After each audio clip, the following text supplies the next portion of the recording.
Deebneerra dhaggeeffattoota keenya kallattiidhumaan odeeffannoo maddeen Awurooppaatii argannetti yoon darbu jijjiirran taphattoota kan liigota Awurooppaadha.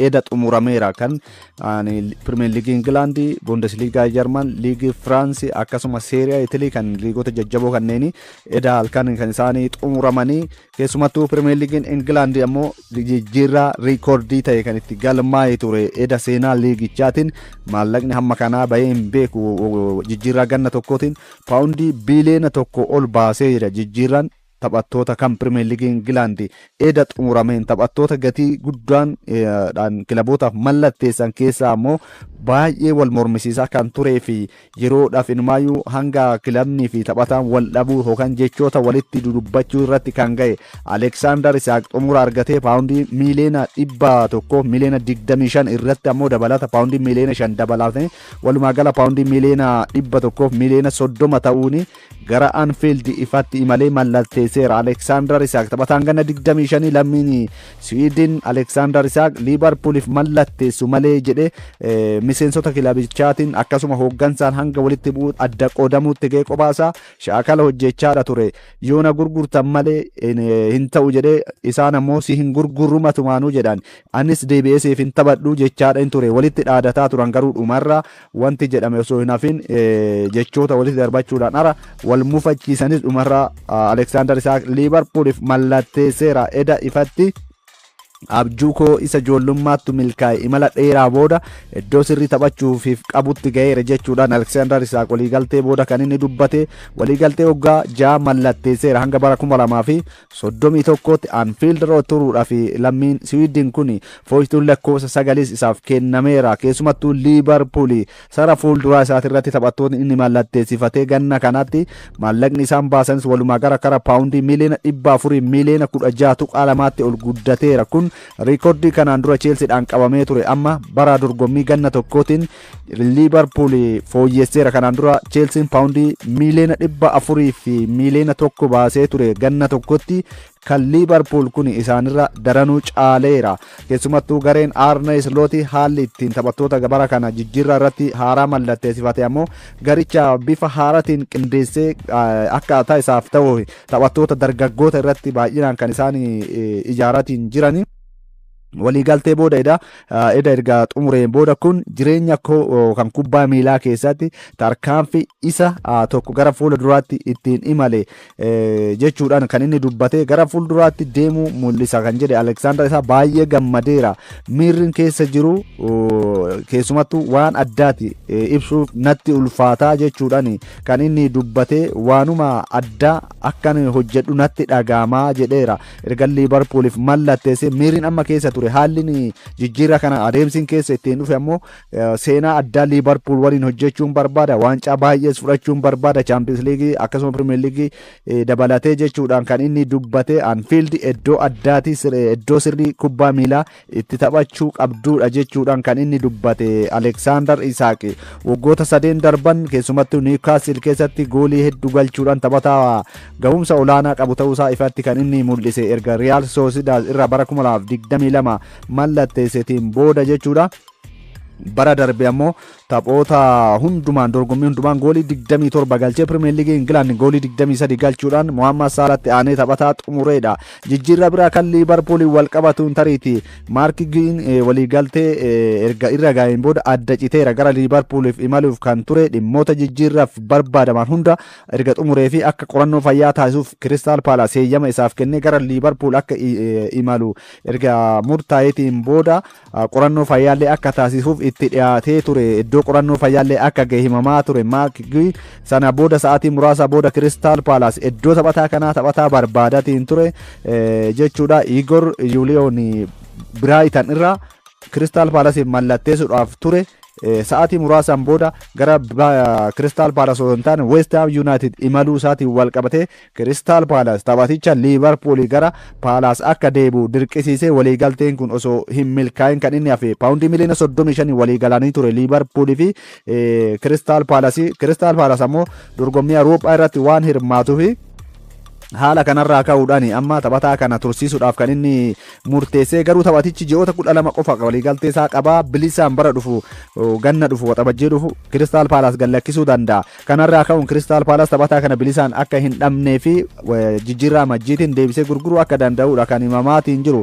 Taphatichi garuu baay'ee akka mufatilleen odeeffamaadha kan inni jiru. Odeeffannoo guyyaa xumuraa kana riikoordii galmaa'e kan biraatiin Yohaanii Wiisan akkuma Alexander Isaaq innis Brentford waliin walitti bubbu'aatiin ture gara xumuraatirra inni numaayyuu callisaa ture guyyaan sadii moo akkana yoo hafutti waa'ee Brentford waadaa isaaf gale dubbataatiin ture dhumarra innis paawundii miliyoona 55 Newcastleif mallatteesseera waliigaltee waggaa 5 mallatteessee jedhameera. Taphataan kun keessumattuu lammiin Riippaabilika Dimokiraataa Kongoodhaa kun bara darbe goolii 19 Pirimeer Liigii Ingilaandiin galchee qindoominni inni Biriyaan Imbeemoo waliin kanama Manchester United mallatteesse waliin Brentford keessatti mul'isan adda kan inni ture.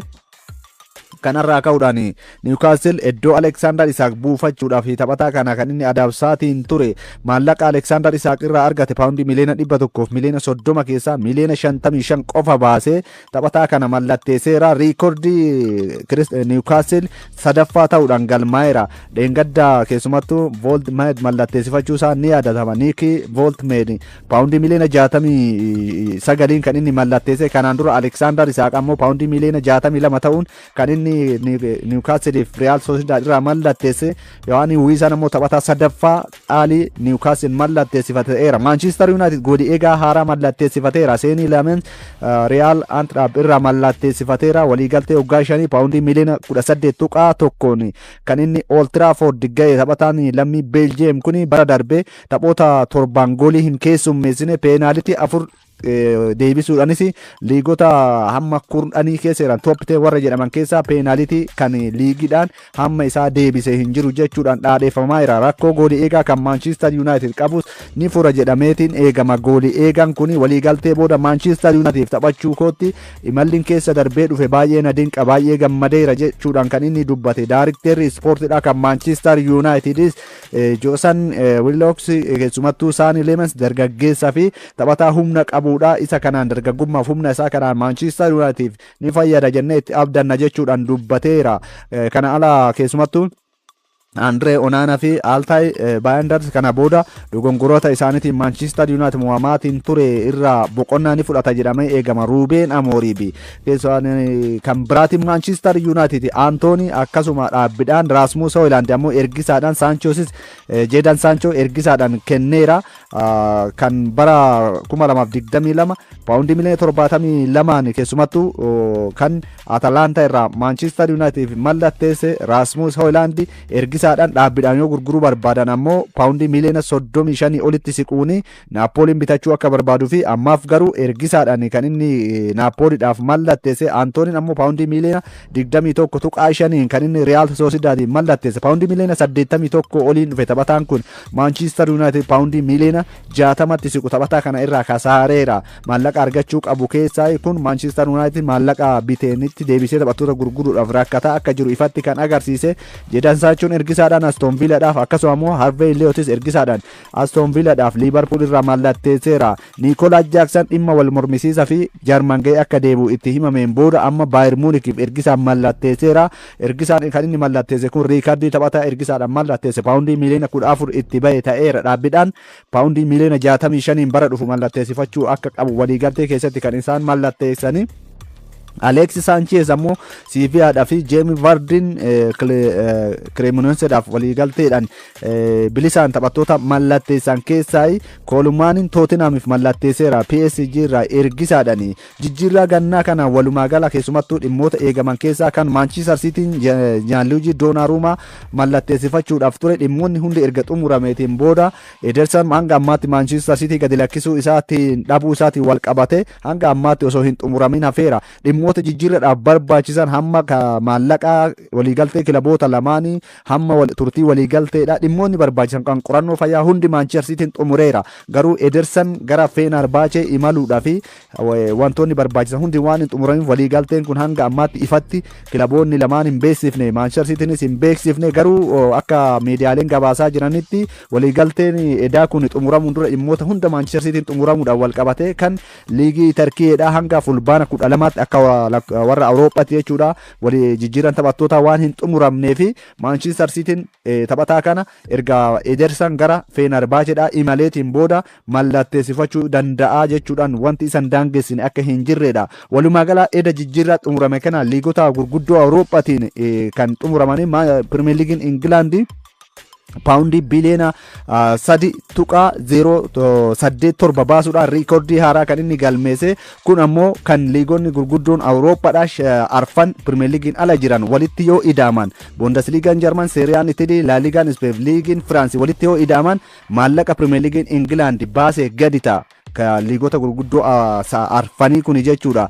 Akka waliigalaatti maallaqa baasaniin paawundii biliyoona 3 ol kan Premier Leaguein England baase. Kana alatti Serie A Italyiti lammaffaa irratti kan baase paawundii biliyoona 1.02 baase Serie A Italyidha. Sadarkaa lammaffaa irratti kan inni argamu. Kana alatti Bundesliigaan Jarman paawundii miliyoona 700 miliyoona 39 ol baasuun sadaffaadha. Liigiin Firaansi paawundii miliyoona 500 fi miliyoona 55 sadarkaa arfaffaa irratti. La Ligaan Spain maallaqa xinnaa baasuudhaan ammoo paawundii miliyoona 500 miliyoona 91 baasuudhaan sadarkaa isa dhumaati irratti kan inni taa'e. Akkaataa kilabootaatiin yoo ilaalle Liverpool kan maallaqa guddaa baase, Liverpool paawundii miliyoona 400 miliyoona 16 ol baaseera. Chelsea paawundii miliyoona 200 fi miliyoona 85 ol, Arsenal paawundii miliyoona 200 fi miliyoona 55, Newcastle paawundii miliyoona 200 fi miliyoona 50 baaseera. Manchester United miliyoona 200 miliyoona 16, Nottingham Forest miliyoona 200 fi miliyoona 5, Tottenham miliyoona 100 miliyoona 81 kan inni baase. Kana alatti kan bara kana Premier Leaguetti ol guddate Sunderlandis paawundii miliyoona 100 miliyoona 62 baasuudhaan kilaboota liigichatti ol guddatan keessaa kan maallaqa jabaa baase ta'eera. Manchester City paawundii miliyoona 100 miliyoona 52 baase. West Ham United miliyoona 100 miliyoona 24 walumaa gala maallaqa jajjabaa Premier League England baasedha. Odeeffannoo ispoortii ganama kanaaf qabade xumureeraa qophiileen OBN itti fuusaa waliin turtii.